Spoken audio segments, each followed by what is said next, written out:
The Perfect Line, weekdays at 3 on Local 3. So happy to have Dr. Kelly Richardson on the show with us this morning. She's with the Chattanooga Heart Institute. September happens to be Afib Awareness Month, and Dr. Richardson is an electrophysiologist at the Chattanooga Heart Institute. So nice to see you this morning. Thank you. Thanks for having me. So Afib, first of all, let's give the definition of it. What is Afib? So AFib stands for atrial fibrillation. It's a very common irregular heart rhythm from the upper chamber of the heart that typically, not always, but typically causes the heart rate to go a little bit faster and beat very irregular. And a lot of times patients will describe it as a flip-flop in the heart and can be associated with a lot of shortness of breath and difficulty doing the regular activities. So you feel it as the patient, you can tell when your heart is off rhythm? Most patients do, but not all patients. Some patients truly have no symptoms with it.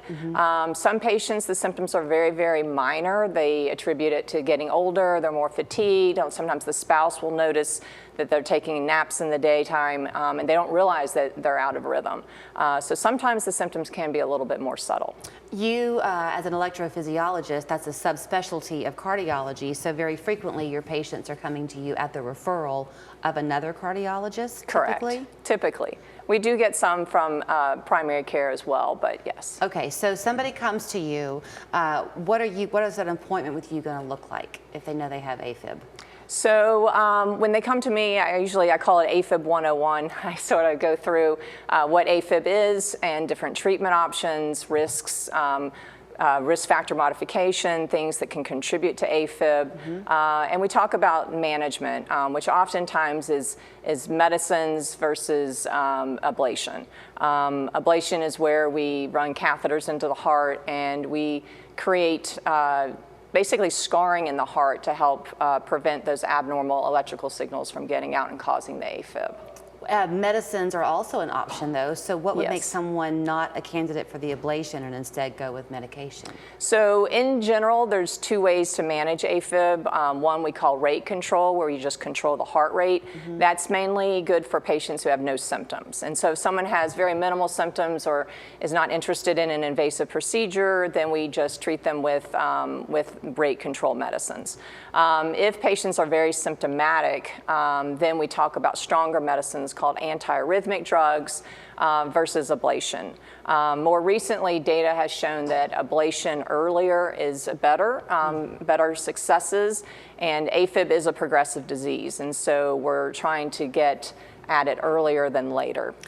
If someone comes to you and they're asymptomatic, do you look at lifestyle to see if there's something that they could change within their lifestyle to impact the AFib?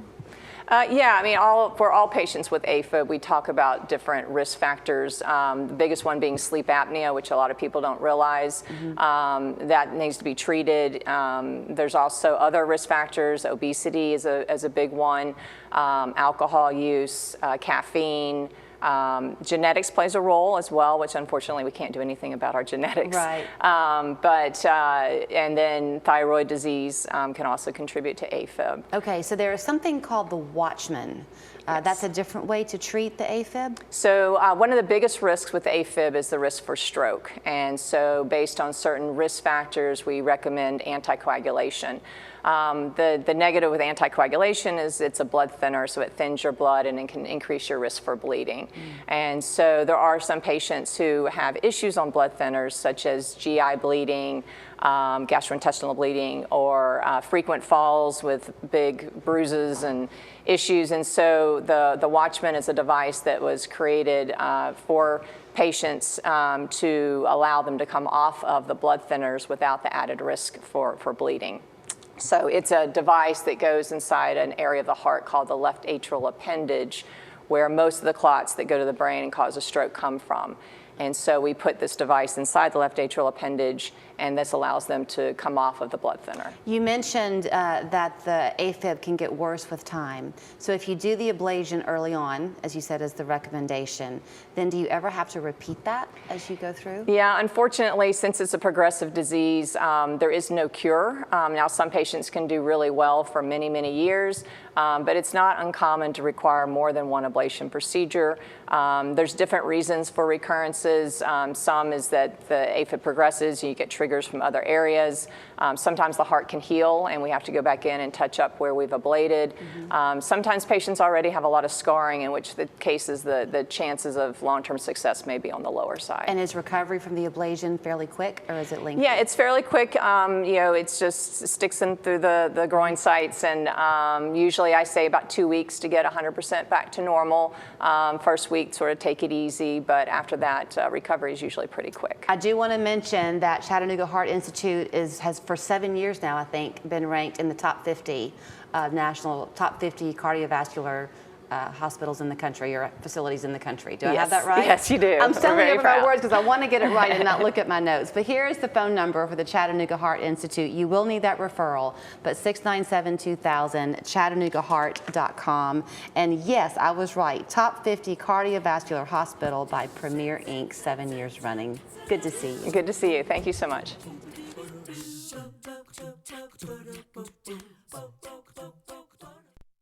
Your mornings are busy. No time for nonsense. At Local 3 News Today, we know that. Breaking news, traffic, and the big news of the coming day. Forecasts you can trust for every part of your day. What you want.